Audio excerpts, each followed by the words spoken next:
Atos 16, de 16 a 34. Aconteceu que, indo nós para o lugar de oração, nos saiu ao encontro uma jovem possessa de espírito adivinhador, a qual, adivinhando, dava grande lucro aos seus senhores. Servindo ou seguindo a Paulo e a nós, clamava dizendo: estes homens são servos do Deus Altíssimo e vos anunciam o caminho da salvação. E isto se repetia por muitos dias. Então Paulo, já indignado, voltando-se, disse ao Espírito: em nome de Jesus Cristo eu te mando, retira-te dela. E ele, na mesma hora, saiu.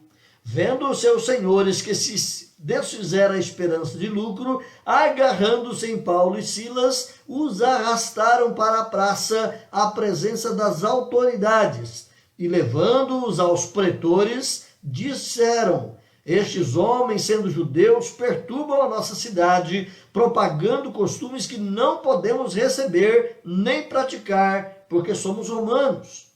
Levantou-se a multidão unida contra eles, e os pretores, rasgando-lhes as vestes, mandaram açoitá-los com varas, e depois de lhes darem muitos açoites, os lançaram no cárcere, ordenando ao carcereiro que os guardasse com toda a segurança. Este, recebendo tal ordem, levou-os para o cárcere interior e lhes prendeu os pés no tronco. Por volta da meia-noite, Paulo e Silas oravam e cantavam louvores a Deus, e os demais companheiros de prisão escutavam. De repente sobreveio tamanho terremoto que sacudiu os alicerces da prisão, abriram-se todas as portas e soltaram-se as cadeias de todos. O carcereiro despertou do sono e, vendo abertas as portas do cárcere, puxando da espada, ia suicidar-se, supondo que os presos tivessem fugido. Mas Paulo bradou em alta voz: não te faças mal nenhum, que todos estamos aqui. Então o carcereiro, tendo pedido uma luz, entrou precipitadamente e, trêmulo, prostrou-se diante de Paulo e Silas, e depois, trazendo-os para fora, disse: senhores, que devo fazer para que seja salvo? Responderam-lhe: crê no Senhor Jesus e será salvo tu e a tua casa. E lhe pregaram a palavra de Deus e a todos os de sua casa. Naquela mesma hora da noite, cuidando deles, lavou-lhes os vergões dos açoites. E a seguir foi ele batizado e todos os seus. Então, levando-os para a sua própria casa, lhes pôs a mesa, e com todos os seus manifestava grande alegria por terem crido em Deus. Vamos orar mais uma vez? Peça que o Pai amado fale ao seu coração. Senhor, lemos a tua palavra e nós precisamos dela para alimentar a nossa fé, para fortalecermos a nossa vida diante do Senhor. Ela, qual pão, qual leite, qual alimento sólido, fortalece-nos, ó Pai. E pedimos que nesta hora o teu bom e santo Espírito a coloque com essa disposição em nossa vida. Não apenas de conhecer, de saber, mas de fortalecer e alimentar a nossa fé, a nossa esperança, a nossa confiança no Senhor. Abençoa-nos, ó Deus. Oramos em nome de Jesus. Amém. Meu irmão, minha irmã, é fácil passar pela dor? É fácil passar pelo sofrimento? É fácil passar pela perda? Quem sabe a dor da crise, a dor da enfermidade pessoal, ou quem sabe a dor da enfermidade de um ente da sua casa.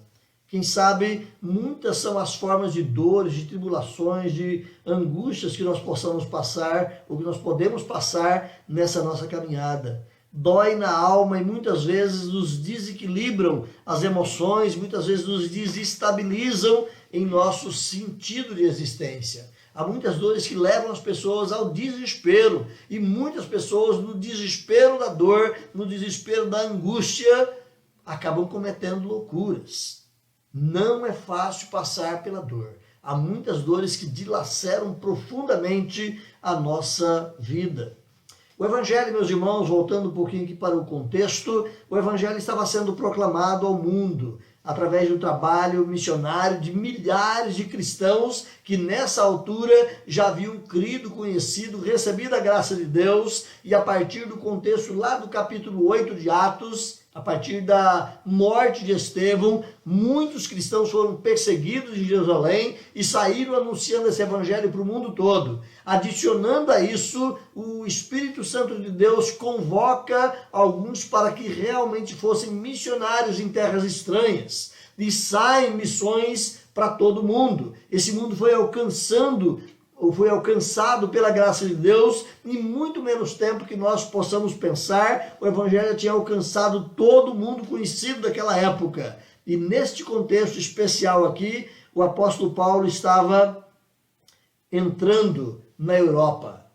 Ele, Silas e outros missionários estavam invadindo o mundo, já haviam passado pela região da Ásia Menor, já estavam entrando praticamente na Grécia, e esse era o portal de entrada. Eles estavam entrando na Europa para anunciar o evangelho ao mundo conhecido. O alvo de Paulo era chegar até a Espanha, e isso ele chega mais no final do seu ministério, anunciando ali o evangelho.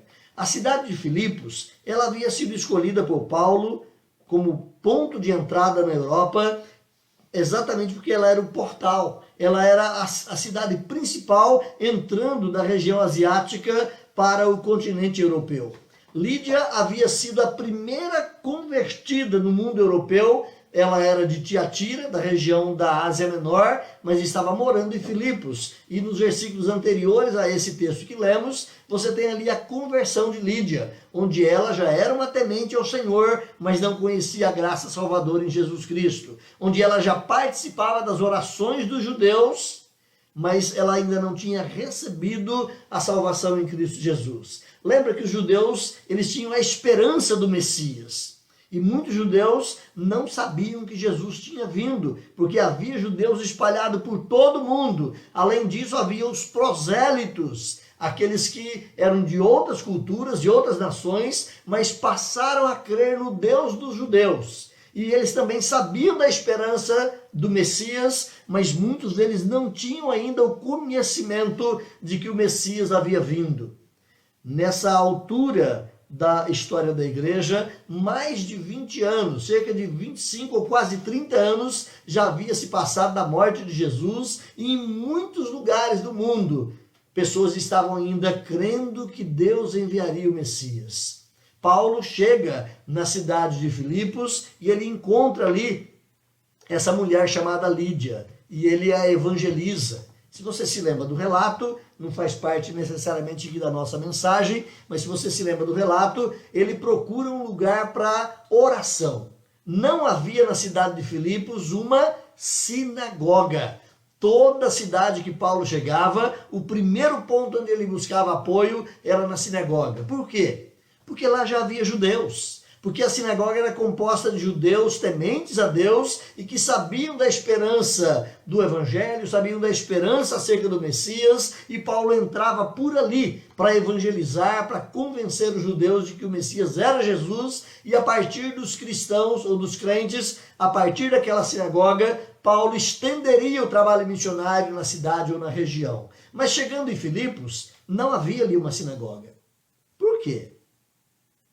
Porque para ter uma sinagoga, era preciso que houvesse na cidade, de acordo com a tradição, era preciso que houvesse na cidade pelo menos 10 homens judeus que realmente crescem na palavra de Deus. Eles teriam que ter liderança sobre os demais judeus. Então, naquela cidade de Tiatira, na cidade de Filipe, parece que não havia ali 10 judeus maduros, comprometidos com a lei de Moisés. Não podia haver ali então uma sinagoga. A estrutura necessária para organizar uma sinagoga não estava disponível ali na cidade de Filipe, mas havia ali uma proselra. Você não tem essa palavra no seu texto português. Você tem o texto lá, casa de oração. Essa palavra proselra era um local de oração. A gente pensa que Paulo foi para a beira de um rio, para a beira de um local qualquer para orar. Não, era uma casa.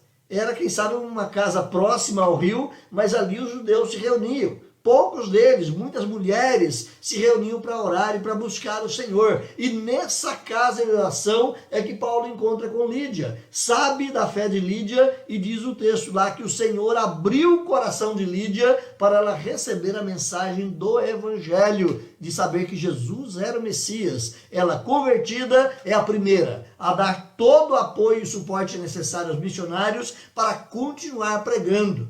E Paulo continua. Todos os dias Paulo estava pregando o evangelho e havia ali naquela cidade uma moça endemoniada que ela era utilizada através do espírito maligno que ela possuía. Ela era utilizada por pessoas mais espertas ainda para tirar proveito, porque esse espírito dava alguns sinais de conhecer certas coisas e com adivinhações ele iludia as pessoas. E os seus senhores ganhavam dinheiro com essa moça. E todos os dias Paulo ia para o momento de pregação, de ensino, e essa moça vinha passando por eles e dizia: estes homens anunciam a palavra de Deus, estes homens anunciam a salvação, o caminho de salvação. Todo dia essa mesma palavra dessa moça, e Paulo, no seu discernimento espiritual, ele percebe que ali havia um espírito maligno. E ele expulsa o espírito maligno dessa moça. Ela perde a capacidade de adivinhação e de falar coisas. E os seus senhores agora perderam a fonte de lucro. E eles se revoltam. O contexto é exatamente nessa direção. Eles se revoltam e levantam uma turba, arrastam Paulo e Silas para as autoridades e ali eles são sumariamente julgados, condenados e presos. Meus irmãos, esse incidente onde o evangelho, através da ousadia de Paulo, é levado ali, desbancou a superstição e os poderes malignos naquela cidade. Esses poderes e superstições utilizavam-se dessa moça para enganar as pessoas e tirar ganho financeiro. Então Paulo é utilizado para quebrar essa escaramuça, para destruir esse engodo. Eles não tinham medo, porque a promessa de Jesus era de que as portas do inferno jamais prevaleceriam contra a igreja e eles poderiam fazer a obra de evangelização sem medo qualquer. E enfrentaram essa situação, mas em decorrência disso foram arrastados para a prisão e lá açoitados. Paulo foi açoitado. A prática comum na época era dar cerca de 40 varadas, varas grossas, 40 varadas açoitando, ou chicotes açoitando e colocando o indivíduo na cadeia.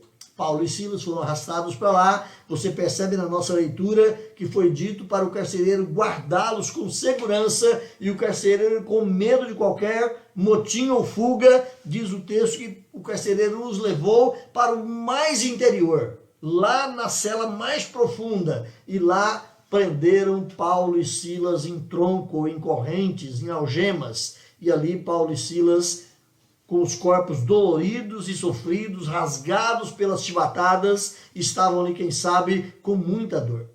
Meus irmãos, eu quero partir dessa situação para dizer que nós podemos também passar por dores e nós podemos ver na dor oportunidades de Deus. Por isso eu quero propor nessa ocasião aqui, falarmos conosco sobre esse tema. Que oportunidades existem nas situações de dor? Eu quero trazer uma reflexão então sobre essa pergunta temática. Que oportunidades existem nas situações de dor? A dor de Paulo e Silas era a dor física, mas também a dor moral de terem sido envergonhados por causa do evangelho em praça pública, terem sido discriminados como qualquer pessoa sem valor algum, sabendo eles que estavam pregando a verdade salvadora de Deus. Talvez a sua dor não seja física, talvez a sua dor não seja moral, talvez a sua dor não seja um rebaixamento social, mas quem sabe a sua dor é outra. Quem sabe é a enfermidade, quem sabe é uma crise qualquer que você possa estar atravessando, quem sabe é a dor da pressão psicológica desse momento que estamos atravessando.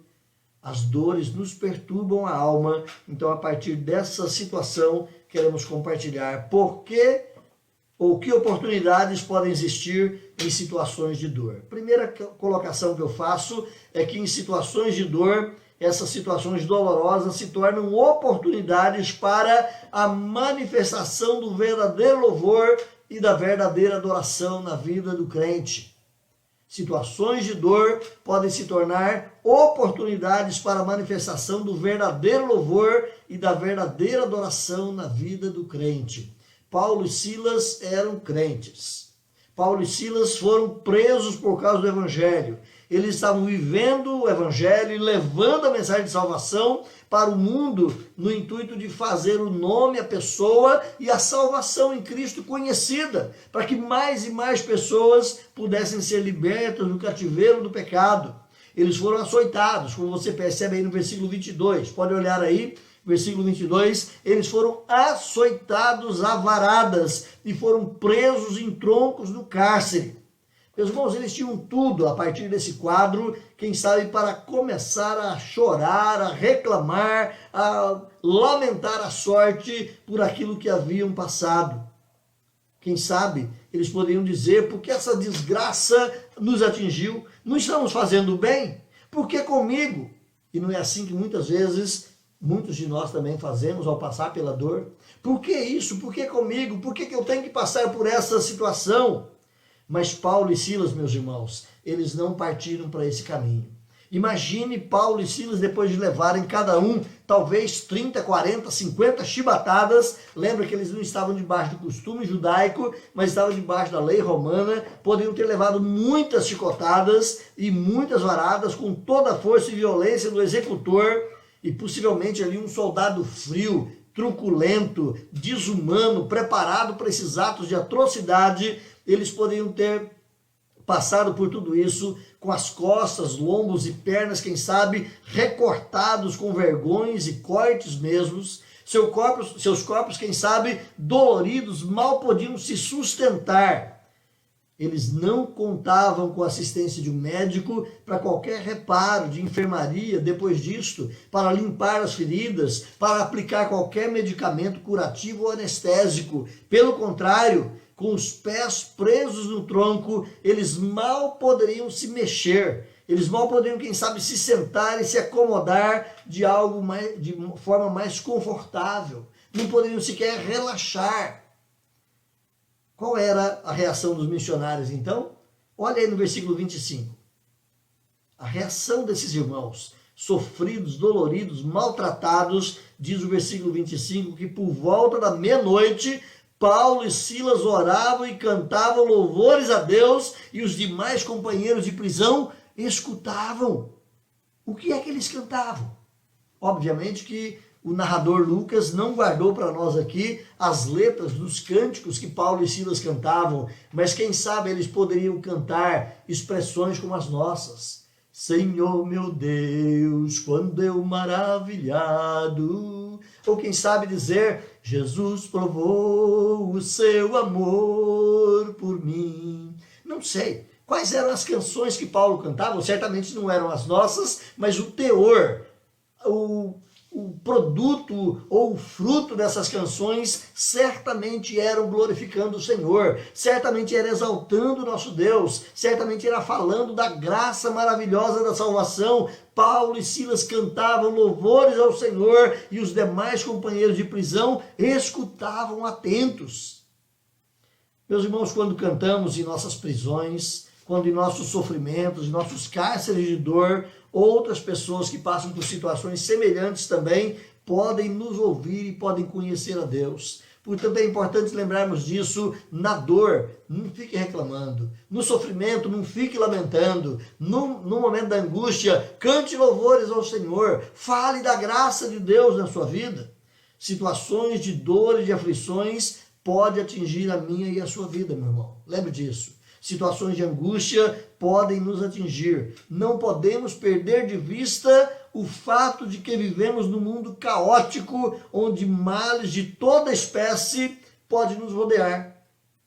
Quem sabe, como dissemos anteriormente, alguma crise familiar, onde a dor te atravessa. Quem sabe crises financeiras, perdendo o emprego num momento como esse nosso, em dificuldades, você tem, quem sabe, limitações financeiras ou vergonha de estender um pedido, seja para a sua igreja ou seja para a própria família. Dor pode atravessar a nossa vida. Quem sabe enfermidades terríveis podem nos acometer e nos levar a momentos de angústia. Nós temos muitos quadros à nossa volta que podem representar esses momentos de dor. Matthew Henry, um pastor presbiteriano lá dos idos de 1700 e pouco, ele dizia num dos seus comentários que algumas vezes Deus leva o seu povo a um deserto para poder lhes falar com tranquilidade. Às vezes é nesse momento de dor, às vezes é nesse momento de angústia e sofrimento que nós paramos para ouvir a voz de Deus, que nós paramos para realmente perceber o poder da palavra de Deus. Eu quero lembrar aqui uma ilustração do reverendo Jeremias. Ele conta essa ilustração em vários sermões e eu quero reproduzir aqui, em parte, essa sua ilustração. Depois de ele ter perdido a sua esposa, a primeira esposa, acometida por um terrível câncer, isso já há uns 20 anos quase, o pastor ficou sem chão. Ele só chorava, ele sofria muito, mas como ele é um homem de Deus, Deus falou ao seu coração e entendeu ele então que precisava superar a dor. Através do louvor, da oração, da comunhão com outros irmãos, ele cantava todos os louvores que sabia e se apegava mais a alguns que traziam mais consolo a ele, no desejo de, quem sabe, aquela dor da perda ser suprida pelo louvor ao Senhor. E um dia, enquanto ele cantava, em meio às suas canções, veio-lhe à mente uma música. Agora não vou mais chorar. E ele começou a cantar essa música como se fosse um louvor ao Senhor. Tentou lembrá-la, saber de onde era, que música era essa, mas só esse refrão ficava ali na sua mente. Então ele pegou o celular e ligou para o seu irmão perguntando: meu irmão, eu estou cantando aqui louvores ao Senhor, lembrei-me da parte de um cântico, mas eu não consigo lembrar o resto. Fala para mim, que música é essa? E quando ele falou com o seu irmão qual era aquela música, o seu irmão riu demais e disse: meu irmão, isso não é louvor, isso é uma música do Roberto Carlos. Agora não vou mais chorar. E conta Jeremias, em meio a risos, que ele cantou essa música com tanta reverência como se fosse um hino. Deus tinha falado com ele que não era mais para ele chorar e daí em diante ele não mais chorou. É claro que ele lamenta até hoje a perda que ele teve um outro casamento, é feliz do casamento, mas é bom lembrar disso, a dor muitas vezes nos prostra e nos dilacera. Meus irmãos, as aflições são bênçãos para a nossa vida, quando nós podemos bem dizer a Deus por elas. Lembra do texto lá de Romanos capítulo 8, versículo 28? Deus faz com que todas as coisas cooperem para o nosso bem. É Deus que opera em todas as coisas de modo tal que elas podem cooperar para o nosso bem. Meus irmãos, Deus nos permite a dor para não ficarmos chorando, ou não para ficarmos chorando e reclamando, mas para nos abençoar, ou quem sabe abençoar outras pessoas por nosso intermédio. Uma certa pessoa, anonimamente registrado, fica ali a sua fala, quando ele diz que as pressões da vida são as mãos do oleiro moldando o nosso barro. Lembra do que nós falamos lá na leitura paralela? Somos vasos de barro carregando um tesouro. E as mãos do oleiro muitas vezes quebra e molda esse vaso, molda esse barro para que nós sejamos mais próximos a ele. Então a primeira colocação que eu quero lembrar a você, meu irmão, é que situações dolorosas se tornam oportunidades para a manifestação do verdadeiro louvor na vida do crente. Então, se você está passando por um vale de lágrimas, de dor, de angústia, louve ao Senhor. Faça como Paulo e Silas, ore ao Senhor. Segunda coisa que eu quero guardar com você é que situações dolorosas se tornam oportunidades para a manifestação do poder soberano de Deus. Situações dolorosas se tornam oportunidades para a manifestação do poder soberano de Deus na vida do crente. Paulo e Silas eram crentes, lembre disso.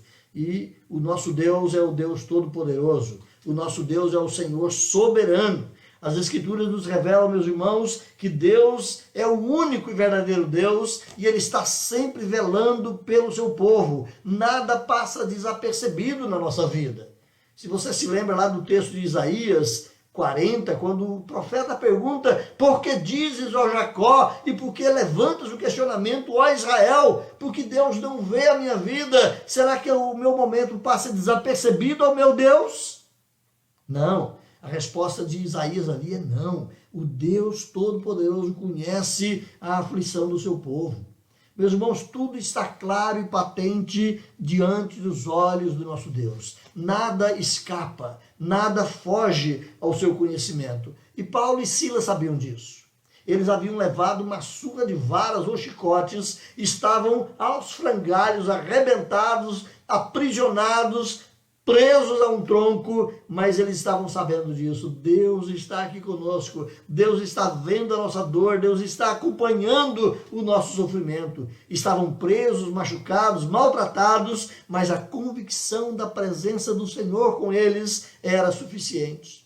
Meus irmãos, as tempestades da vida, diz um certo comentarista bíblico, as tempestades da vida não indicam a ausência de Deus, assim como as nuvens não indicam a ausência do sol.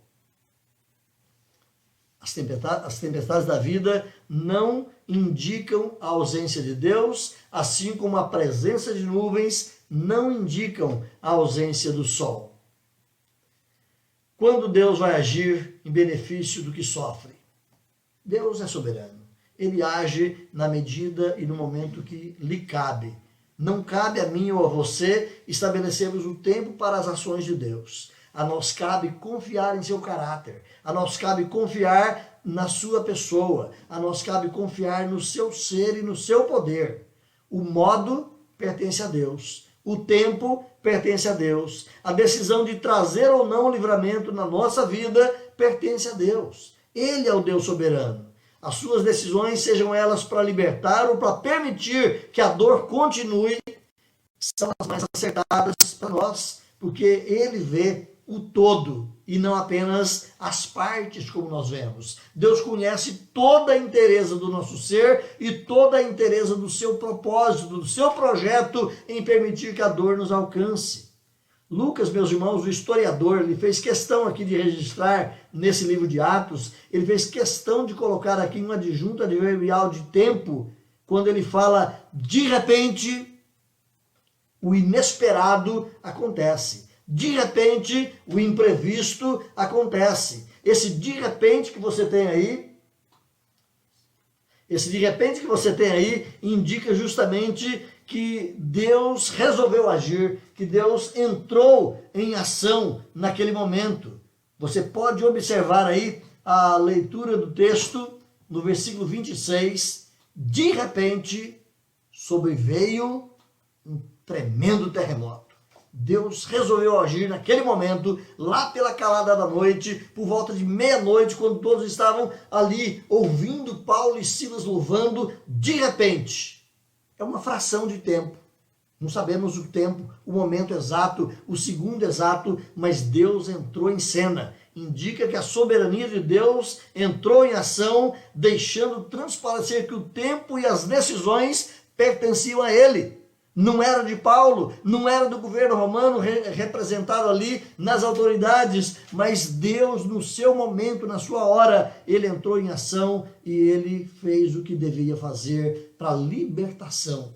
Meus irmãos, então, os momentos de dor, as situações dolorosas na minha e na sua vida, são oportunidades para Deus agir. É Deus que age quando Ele quer. Ele é o soberano. Enquanto Deus não demonstra as ações libertadoras na sua dor, na sua situação, meu irmão, minha irmã, continue em louvor, continue louvando o Senhor, continue adorando o Senhor, reconhecendo que Ele é o Deus soberano. Lembra do Salmo 115? Salmo 115, versículo 3. Você lembra? Nós esquecemos esse negócio de endereço, mas quando a gente vê a cor da casa, a gente fala: olha, já passei por aqui. Salmo 115, verso 3 diz assim: no céu está o nosso Deus e tudo faz como lhe agrada. Ele é esse Deus maravilhoso que está no mais alto e sublime trono acima de todo esse universo, nos céus, e tudo faz como lhe agrada. Terceira colocação que eu quero trazer para você, meu irmão, minha irmã, é que situações dolorosas na nossa vida se tornam oportunidades para a manifestação da graça salvadora. de Deus em Cristo Jesus. Repito, situações dolorosas se tornam oportunidades para a manifestação da graça salvadora de Deus em Cristo Jesus. Os sofrimentos de Paulo e Silas naquela conjuntura, meia-noite, quebrados, moídos, maltratados, cantando louvores, a situação deles se tornou um portal da graça, onde a salvação se manifestou ali naquele presídio, onde a salvação entrou no coração de uma família abençoada ali. A Bíblia não fala o que os outros colegas de prisão, como eles reagiram à manifestação da graça, mas registra que a família do carcereiro foi alcançada com a salvação. Olha só, situações de dor. Meus irmãos, com a manifestação do poder de Deus, trazendo aquele terremoto, de repente, o carcereiro, então, apavorado, pensava que os presos haviam fugido, e ele saca da sua espada, desembanha sua espada e está na intenção de pular com o peito em cima dela, cometendo suicídio, porque seria melhor morrer rapidamente num ato de suicídio do que, quem sabe, ser preso pelo poder romano, ele como responsável por aqueles prisioneiros e, quem sabe, sofrer dolorosamente torturas até que, em um certo momento, a morte o alcançasse. Ele sabia o risco que ele estava passando. Era melhor morrer assim, num ato suicida, do que morrer na mão das autoridades romanas. Mas Paulo, percebendo a situação, brada e grita em alta voz, dizendo: não te faças nenhum mal. E aquele homem, então, atônito, assustado, diz o texto ali, que ele, assustado, ele volta para Paulo. E lá do versículo 29 ao 31, especialmente, olha aí, do versículo 29 ao 31, especialmente, ele lança aquela pergunta tão conhecida de todos nós: que devo fazer para que eu seja salvo? Meus irmãos, essa pergunta, que devo fazer para que eu seja salvo, apontava já para uma compreensão de que aquele Jesus cantado nas cantigas de Paulo, de que aquele Deus Todo-Poderoso anunciado pelos cânticos de Paulo e Silas, proclamado por esses missionários, era o Deus em quem havia salvação. Aquele homem tinha compreendido já acerca da sua necessidade de salvação, não apenas para o problema existencial ali da perda de algum prisioneiro, mas para a salvação da sua alma, para o problema da dor maior que o afligia certamente, que era o seu próprio pecado. A Bíblia diz que o pecado traz a nós uma punição muito pior e muito maior do que qualquer punição que aquele carcereiro pudesse sofrer do Império Romano.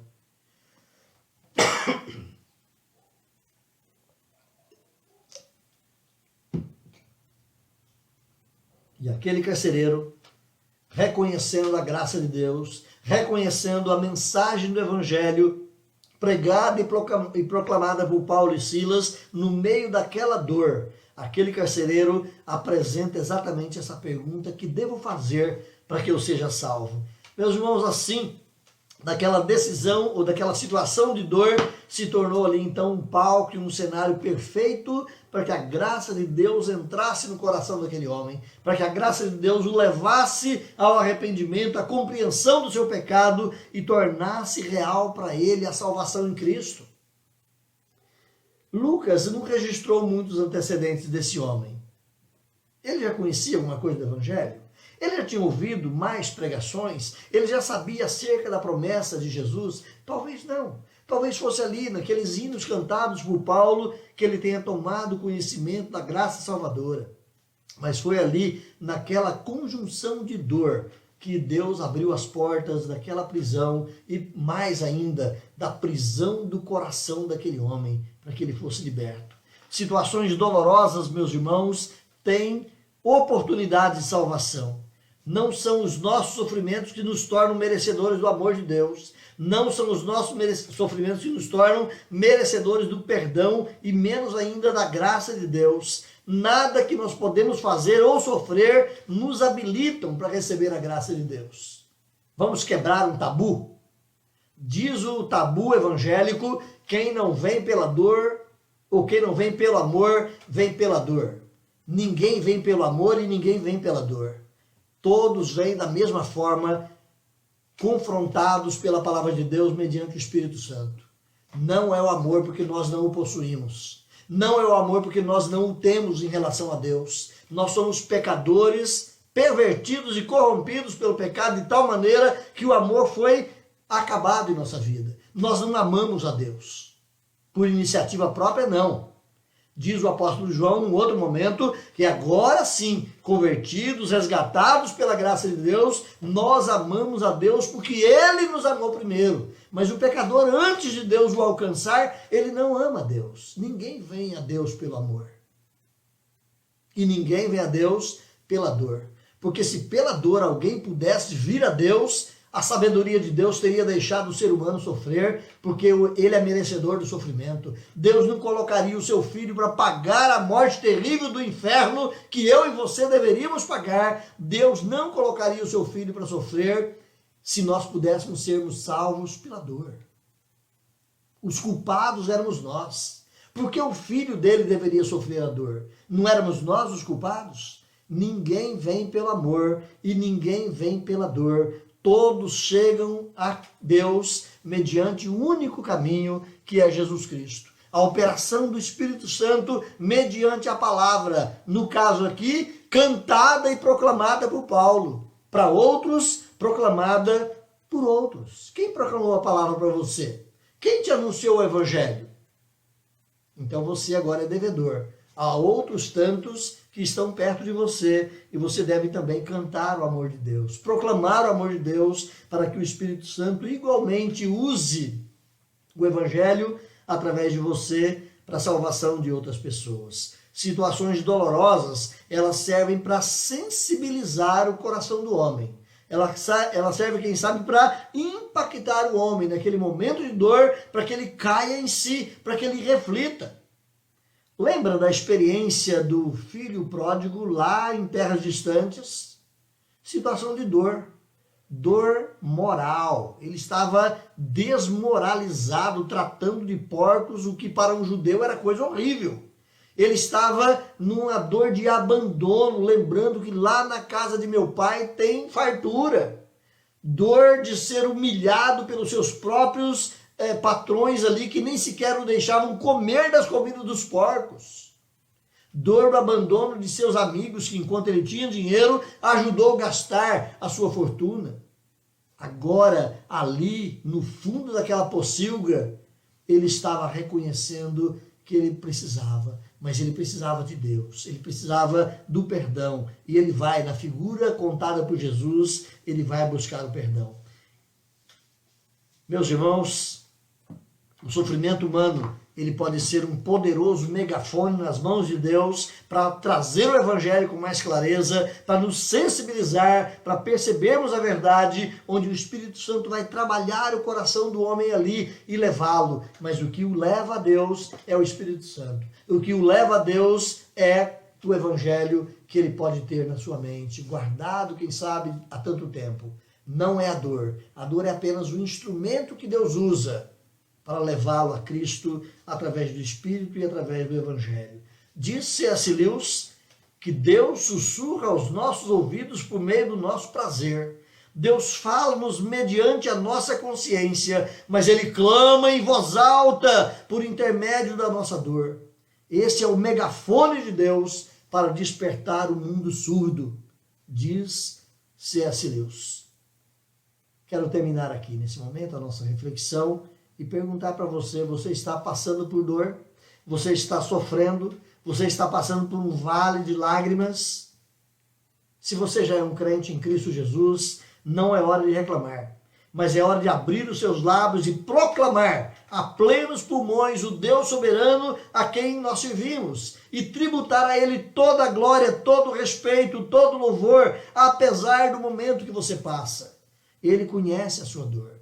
Conte a Ele, fale com Ele, não reclame, clame, não reclame, proclame, anuncie esse Deus. É hora de aguardar a ação soberana de Deus, santa, sábia, e no momento de Deus Ele pode agir na sua vida. Deus permite-nos, meus irmãos, passar por situações dolorosas, mas transforma essas situações em oportunidades graciosas. O que eu devo fazer para que eu seja salvo? É a pergunta daquele homem na prisão. É hora de abrir, quem sabe, para você que ainda não recebeu Cristo como seu Salvador. É hora de abrir, quem sabe, o seu coração para Jesus, crendo e recebendo-o como seu Salvador pessoal. Situações de dor são oportunidades para manifestar a graça de Deus. Que Deus possa abençoar a sua vida. Que Deus possa fortalecer você. Que Deus possa conduzir você de maneira que a sua vida se torne um portal da graça salvadora para que outros venham conhecer a salvação. Que Deus possa encher o seu coração de conformidade à sua vontade, mesmo que a vontade dele nos permita passar por dor. Estamos vivendo momentos tristes em nosso Brasil. Estamos vivendo momentos tristes em nossa nação. Alguns estados já chegou o pico e já sofremos bastante, muitas vidas se perderam. Em outros lugares, ainda há um crescimento acelerado. Há estados abrindo para que o povo volte às atividades, mas se não tivermos o cuidado necessário, a dor pode aumentar. Que seja o problema que vier, lembre que você que é salvo em Cristo Jesus tem a sua companhia, tem o seu poder e tem a sua graça sobre você. Deus te abençoe, Deus te use, Deus te fortaleça para a glória e honra do nosso Deus, através de Cristo Jesus.